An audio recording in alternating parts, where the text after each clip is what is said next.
आज हम जानेंगे ब्रह्म मुहूर्त का समय और इसके रहस्यमय चमत्कारिक फायदे।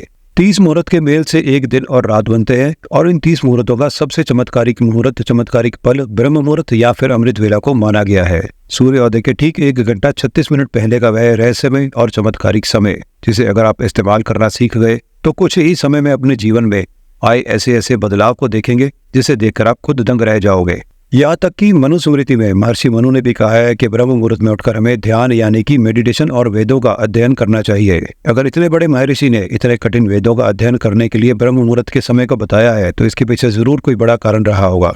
यदि आप भी ब्रह्म मुहूर्त में उठते हैं और ब्रह्म मुहूर्त में उठकर कुछ ध्यान या कोई आप रीडिंग करते हैं तो आप हमें कमेंट बॉक्स में अवश्य बताएं। जैसे कि आपने देखा कि पूरे दिन और रात मिलकर 30 मुहूर्त होते हैं। रुद्र, अहि, मित्र, पितृ, वसु, वराह, विश्वदेवा, विधि, सतमुखी, पुरोहित, वाहिनी, नक्तनकरा, वरुण, अर्यमा, भग, गिरीश, अजपद, अहिर, बुधन्य, पुष्य, अश्वनी, यम, अग्नि, पितात्री, खंड, आदिति, विष्णु, यमुद्गति, ब्रह्मा और समुद्रम। और सभी मुहूर्त 48 मिनट तक चलते हैं। सूर्योदय के ठीक पहले 2 मुहूर्त होते हैं, ब्रह्म मुहूर्त और समुद्रम मुहूर्त। आज के इस वीडियो में हम इन 2 मुहूर्त के बारे में बात करेंगे। सबसे पहले बात करते हैं ब्रह्म मुहूर्त के बारे में। ब्रह्म मुहूर्त यानी कि ब्रह्मांड का समय या फिर ब्रह्मा का समय। इस समय पूरे यूनिवर्स में ऐसे रहस्यमय और चमत्कारिक शक्ति होती है जिससे आप अपने तरीके से यूज करके इस पूरे ब्रह्मांड से कुछ भी पा सकते हो। कई लोग तो इससे इतने मोटिवेट होकर अपनी प्लानिंग बना लेते हैं कि कल से ब्रह्म मुहूर्त में उठना है, लेकिन मैं आपको बता दूं कि जितना ही आपके लिए अच्छा है ये उतना ही खतरनाक भी हो सकता है।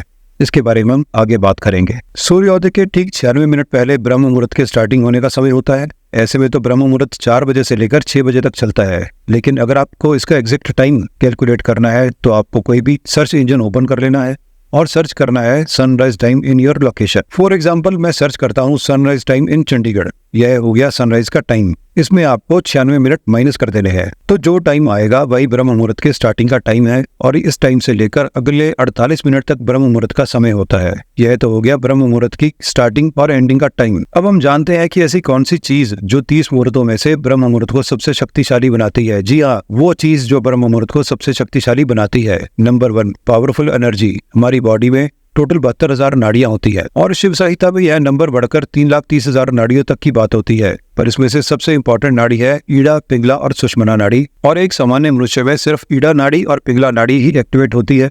सबसे पहले आप अपनी एक उंगली लेकर अपनी नाक के नीचे रखें और देखें कि किस नॉस्ट्रिल से आप सबसे ज्यादा सांस छोड़ रहे हैं। 99% से भी ज्यादा लोग अपने किसी एक नॉस्ट्रिल से ज्यादा सांस छोड़ रहे होते हैं, या तो लेफ्ट से या फिर राइट से। बहुत कम टाइम ऐसा होता है कि जिसमें आपका दोनों नॉस्ट्रिल एक्टिवेट होते हैं, लेकिन ब्रह्म मुहूर्त के दौरान आपके दोनों ईड़ा और पिंगला दोनों नाड़ी एक्टिवेट हो जाती है।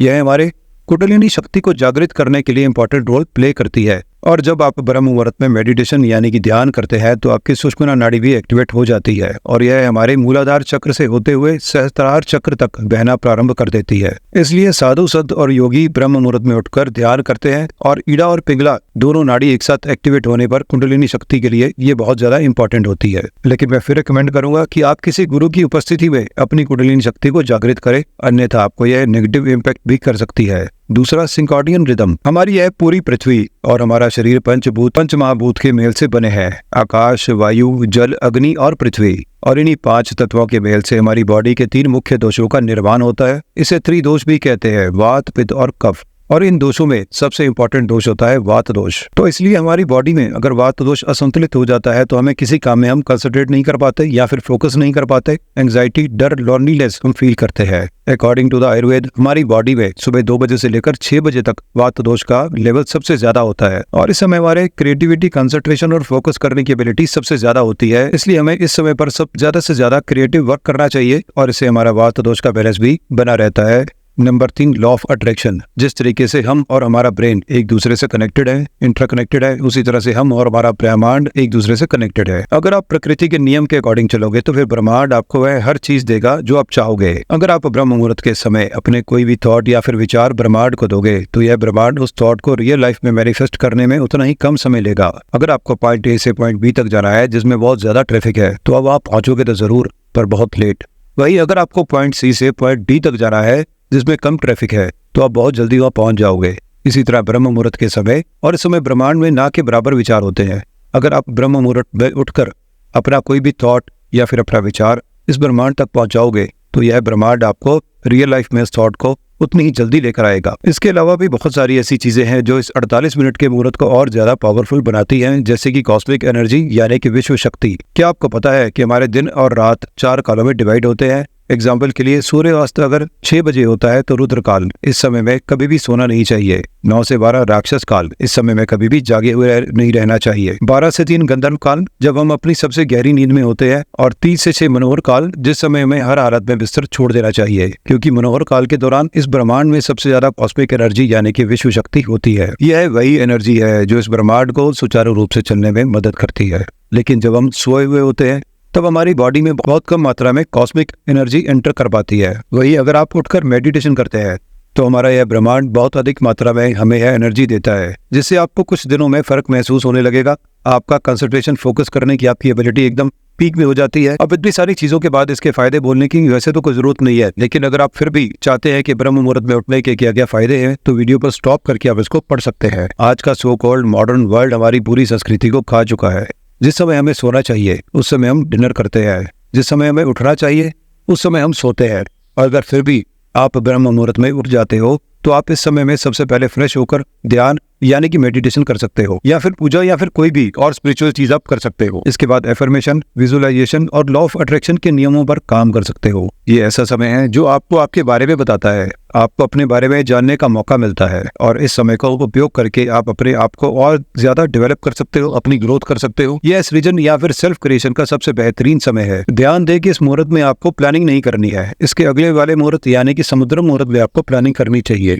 आपको कभी भी ब्रह्म मुहूर्त में उठकर नेगेटिव थिंकिंग नहीं करनी चाहिए। इस समय आप ट्रेवल या फिर झगड़ा नहीं करें। इस समय आप नाश्ता ना करें। इस समय में कोई भी सेक्सुअल एक्टिविटी ना करें। कई लोगों का मानना है कि ब्रह्म मुहूर्त में उठकर अब दोबारा सो सकते हो। आयुर्वेद में ऐसा करना निषेध माना गया है। इससे हमारा त्रिदोष का बैलेंस बिगड़ जाता है। ये सब तो हो गया, लेकिन ब्रह्म मुहूर्त में उठे कैसे? सबसे पहले आप यह समझो कि अगर आप लेट सोकर उठते हो तो आप अचानक से ब्रह्म मुहूर्त में उठने की कोशिश ना करें। इससे आपकी हेल्थ पर बुरा असर पड़ता है। अगर आप उठ भी जाते हो तो पूरे दिन थका हुआ, डिजीनेस, स्लीपिंग फील करोगे। इसलिए अपने टाइम को धीरे धीरे कम कर सकते हो। जैसे कि आप 8 बजे सोकर उठते हो तो कल आप 7:30 बजे उठो, फिर आप 3-4 दिन तक 7 बजे और उसके बाद 6:30 बजे उठो। ऐसा करके आपको प्रैक्टिस करके ब्रह्म मुहूर्त में उठना है। आपको अचानक टाइम में जंप नहीं करना। अगर आप फिर भी सुबह को नहीं उठ पाते तो आप बोलिएगा, इस पर भी एक वीडियो बना देंगे। अभी के लिए कुछ नॉर्मल टिप्स। सबसे पहले बात करेंगे कि जब आप सोने जाते हो तो आपने एक चीज को नोटिस किया होगा, जब आप सोते हो तो आपके ब्रेन में कुछ ना कुछ इमेजेस चलती रहती हैं। आप कहाँ गए थे, आपने क्या क्या किया पूरे दिन, ये सभी चलता रहता है और आपके ब्रेन में कुछ कुछ बड़बड़ चलती रहती है। आप किससे बातें करते हो ये तो आपको पता नहीं, पर आपका ब्रेन हमेशा बोलता रहता है। अगर आप इस इंटरनल म्यूजिक यानी कि इस बड़बड़ाने को बंद कर देते हो तो आप 5 मिनट के अंदर अंदर सो जाओगे। दूसरा, डेली आपको 9 बजे से 10 बजे के बीच में सो जाना है। तीसरा, सोने के 2 घंटा पहले आपको डिनर करना है। चौथा, इलेक्ट्रॉनिक गैजेट्स को आप हटा दें। 5वां, स्क्रीन टाइम को कम करो। और छठा, पूरे दिन में कम से कम चीजों को कंज्यूम करो। 7वां, सोने के पहले मेडिटेशन करके सो जाओ। जो लोग भी बीमारियों से मुक्त एक उत्तम स्वास्थ्य चाहते हैं उन्हें ब्रह्म मुहूर्त में अवश्य उठना चाहिए। आज के लिए बस इतना ही, फिर मिलते हैं अगले वीडियो में।